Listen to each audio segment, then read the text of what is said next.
It is coming up to 8 o'clock here in Paris. The polls have closed around the country. 66,000 polling stations around the country are closing now, including the polls around the cities. And the BBC can now give you the early projections that show that Emmanuel Macron will be the next president of France. This is the polling projection that we have. 65.5% for Emmanuel Macron. This is according to Grenelle's Cantar Public, the polling agency with us tonight, and 34.5% for Marine Le Pen. So 65% for Emmanuel Macron, 35% for Marine Le Pen. You can hear many people sounding their horns behind me. Plenty of people in Paris where he has a lot of support, very pleased with that result. And that is pretty much in line, Grenelle, with the polling that we've had throughout the last.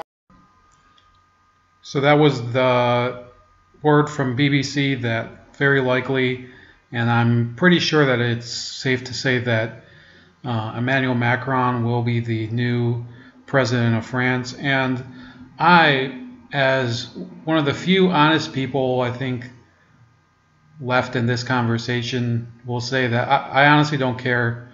I've never been a friend of, or at least I've never counted myself as an enthusiast for France as a culture and everything. I mean, I guess it's sad for them because you're really going to see this country go down the shithole. It's not even an issue of Islam. Many people misunderstand. They think, well, you must be some sort of Islamophobe. No, the French are surrendering on two fronts. They're surrendering on that front because in reality, when you let in just waves and waves of migrants with absolutely no filtering, yeah, you're surrendering your culture. You're basically surrendering to something that comes in and will displace a lot of what you have there. It's already happened in France. It's happening in Canada. And it's been trying to happen in Italy. I think the Italian people are not going to take that shit. I have a strong confidence in the people of Italy that I never had in France. And not that I wanted Le Pen to lose, and not that I wanted France to choose this idiot Emmanuel Macron as their president.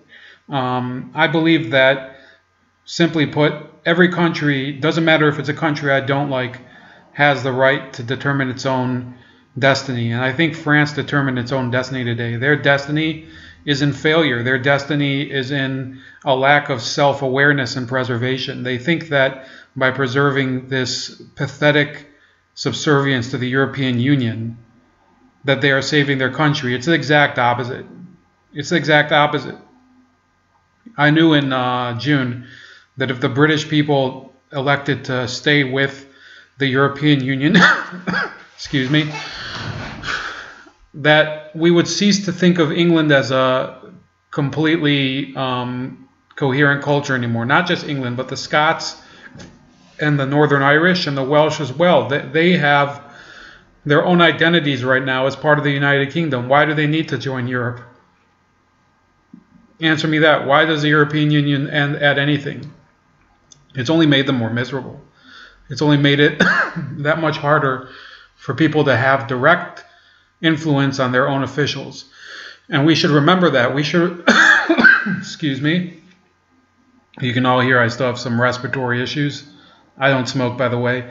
But we have to remember that this is the United States of America, but it's not the Union of America. We have a country where you can go to your local school board and demand changes, and if they don't change, if they don't conform to the people's will, if they don't yield to the people's will, we can kick out the school board, we can kick out the sheriff. We don't we're not supposed to be at least servants of a distant elite somewhere else. And unfortunately, that's how Washington started to treat us. And I think people have pushed back here and pushed back convincingly. The only question is if we'll be able to get them to keep pushing, or if they'll get tired and complacent because Donald Trump is president. We have to realize that as free-thinking people, as people who respect other people's opinions but don't give up on our own, there's going to be life after Donald Trump. And if you're somebody on the left, by the way, there's going to be somebody after. There's going to be a future after Donald Trump, and there's going to be a future after Bernie Sanders, for example. You cannot tie your hopes to the fortunes of one one political figure or another. It's really that's childlike in my opinion. It's childlike, but that's the way people are. We have to all think of ourselves as our own leaders, and that's why I started like doing the Obamacare material. I was always saying, are you done being lied to? Are you done being lied to? It means that, are you ready to address the issues at a deeper level? Or are you going to accept the shit that people just feed to you, that the leaders, as they're called, which they aren't, feed to you? Because I don't think that President Trump was honest about the healthcare debate. But on the other hand, I don't think any of the political figures were honest about the debate. I think Bernie Sanders was the most innovative. I think Rand Paul also was very innovative. But many Americans are unwilling to address honestly many topics. And when it came to France, it was a very similar issue. A lot of people jumped on the Marine Le Pen bandwagon, and maybe they had a valid person to follow, but I'm sorry, but Marine Le Pen, first of all, she's not a perfect candidate. She believes in plenty of things that I think as Americans we would not necessarily back as a whole. I think for example, her opinion of certain parts of French society is not something I would support. I think she was still the better candidate, and I think that it's clear as day that the person who did win was about as bad of a candidate that you could get, and that all these tropes that are always paraded in the media, that if you support a rightist candidate, and rightist I mean that she's not truly to the right economically, she's only right-wing in terms of social issues, which I think is kind of missing the point. I think that this trope that you have to be xenophobic and evil and homophobic and misogynist and whatever, this trope has been diffused completely. A lot of people know that this woman stood up for her own views, like them or not like them.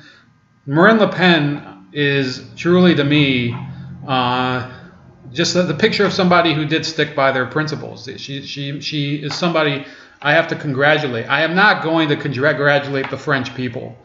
I think that they did something that was their choice. They chose to go down a path of self-destruction and self-hate, and basically at the same time of arrogance and believing in an institution that has turned them into the joke of the world. Sorry, this video is not going to be that good, but you know, it is what it is. Look, 50 or 60 years ago, France did have a leadership position in the world, and that leadership position is gone, and it's never coming back. And I don't think Marine Le Pen could have done it for them either. You have to decide at some point, are you the wheel or are you the spoke of the wheel? As if you watch that movie Donnie Brasco with Johnny Depp and Al Pacino makes it clear at one point he's just a spoke in the wheel. He's just a spoke in the wheel. He's not the wheel itself. He's not. Forget about even being the handlebars. He's not even the wheel. He doesn't do anything he's not the catalyst of anything. He's just obeying other people. And Emmanuel Macron, this new president of France, will be exactly that. He's not even going to be a spoke in the wheel. He's probably going to be part of the tire. You know, he's going to lead his country to doom. And I think that they deserve it to some extent in terms of their decisions over the past 30 or 40 years. Look, France is not a country that I've ever had any sympathy for. I'm not one of these frauds that you know, for example, during the Iraq War, they were slapping the French on the back for opposing President Bush. Look, I wasn't a huge supporter of the war, but I knew that the French were opposing the war for selfish reasons and that they do their own interventions in the third world all the time.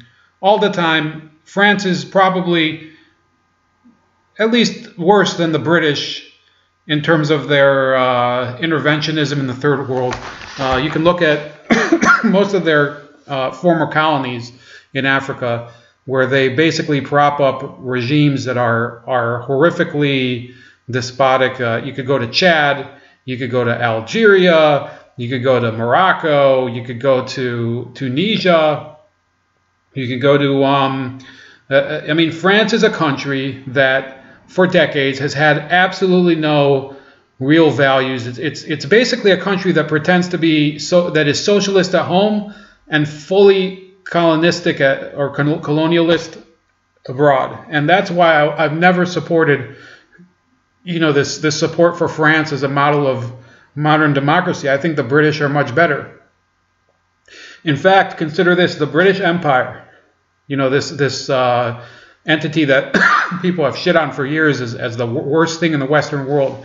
They ended slavery. They were also, excuse me, they're also the first empire in world history to voluntarily dissolve itself. They basically gave their colonies independence or devolved them into the Commonwealth.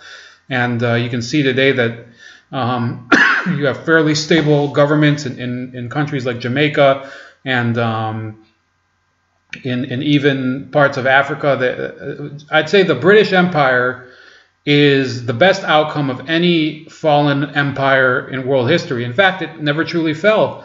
It just transformed itself.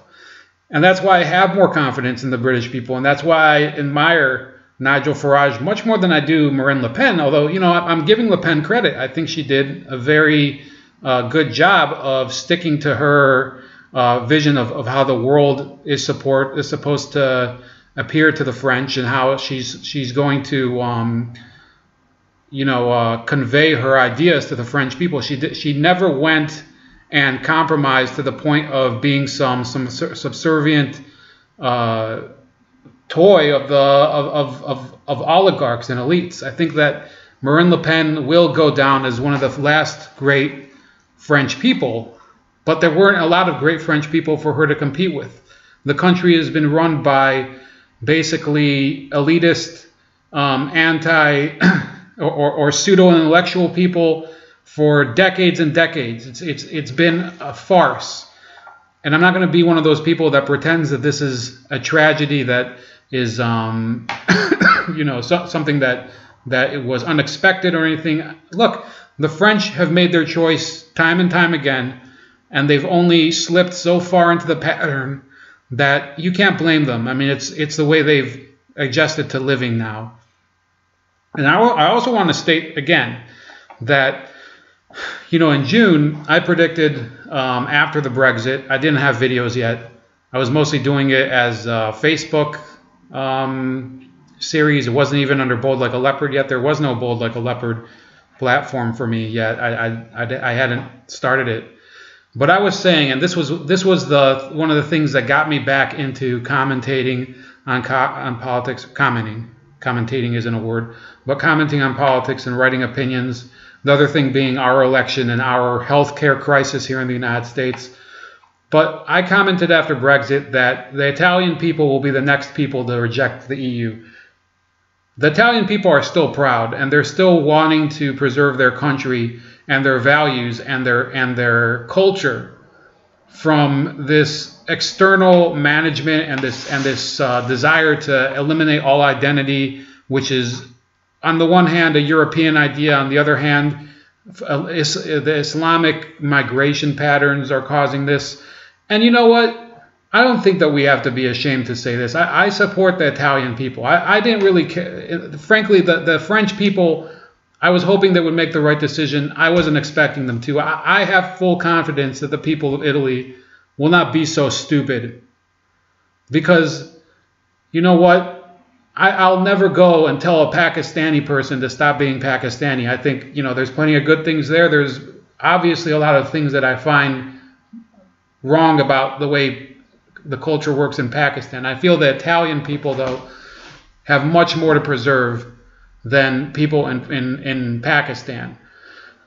In terms of being threatened. I don't think that there's really a threat of Pakistan being subsumed by a foreign power, and that's why I reject this whole notion that the Islamic changes and this migration is because of Western imperialism. It's not. It's not. Let's not delude ourselves anymore. Let's be honest now. Okay, a lot of these countries where these people are coming from, it's not a social upheaval caused by war. It's not caused by colonialism. These nations are run by incompetent morons or people that are so cruel and lack any sort of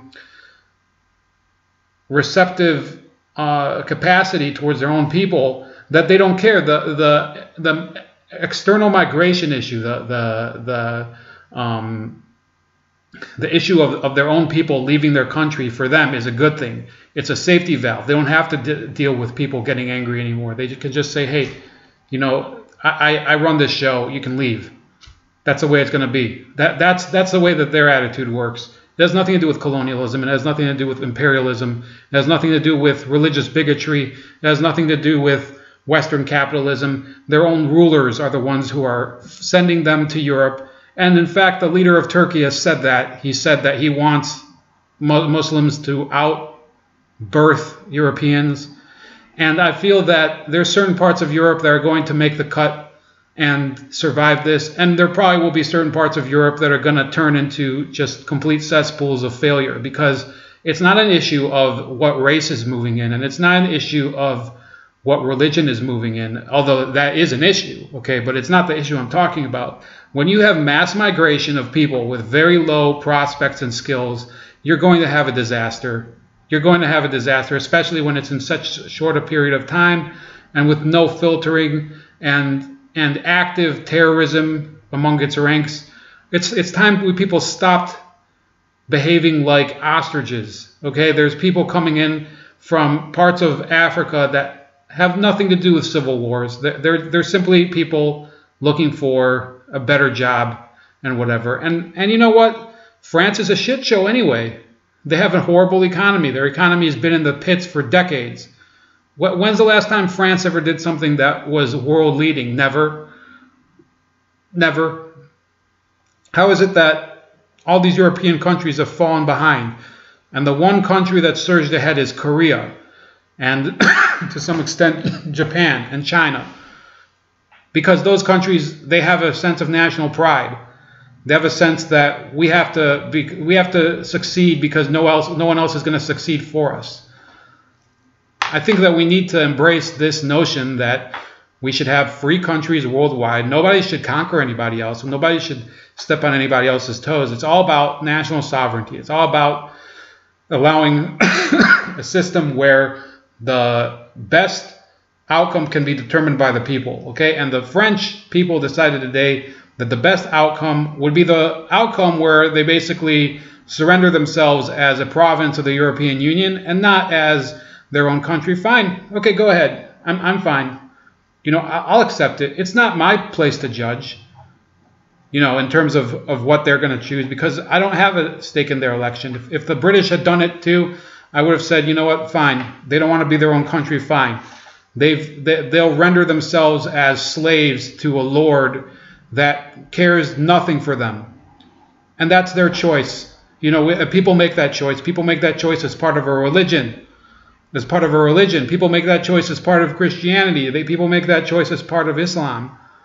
People make that choice as part of Judaism. That's fine. That's fine.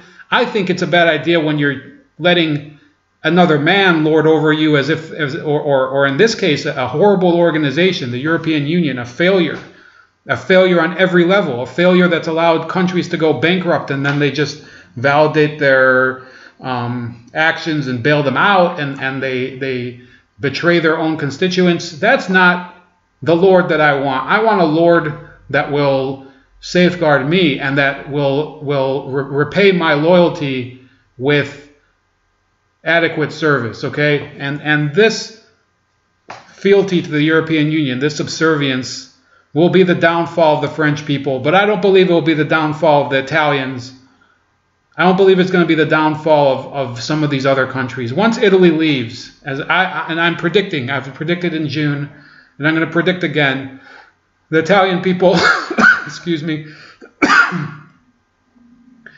the Italian people will end the European Union as a real factor in the world. Italy is one of the few countries left in the EU that has an economic engine in its economy.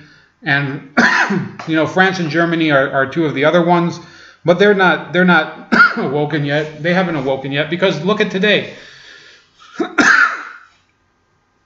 Look at today. We've seen the French people basically stab their own future in the back in the name of being part of a union that does nothing for them. They're basically meaningless as a country. I'm not even going to call it France anymore. I'm just going to call it the French province of the EU. That's what their name is for me. And, you know, they can kiss my ass. I really have zero respect for them as a people anymore. I mean, I'll respect their vote, but it's their last vote as a free people, in my opinion, until there is some sort of uprising, until, you know, people do realize that this is basically rendering their entire future to people who could care less about them. Yeah, sure, I'll say that I'll accept this result, but I don't think it's going to, first of all, I think it might not last, okay? But, you know, I'm not one of those people like the dumbasses that say, oh, Trump's going to get impeached. No, I don't think Trump's going to get impeached. And I believe that this Emmanuel Macron will have a full 4 years as president of France or president of the French province of the European Union. And that in that time, France will continue to sink among all these nations in Europe into the mediocrity. Meanwhile, the continent as a whole will see other nations start to sneak away. There's just going to be this wave of countries that abandon the EU and say, look, we're Czech Republic. we didn't sign on to this in order to get fucked, in order to become another another appendage of an international slave organization, just like they were as part of Comintern, part of the Warsaw Pact, the Soviet Empire. They don't want it, and they're not going to take it, these other countries. And eventually the French are going to realize that there is nothing to stay with. The people of Scotland,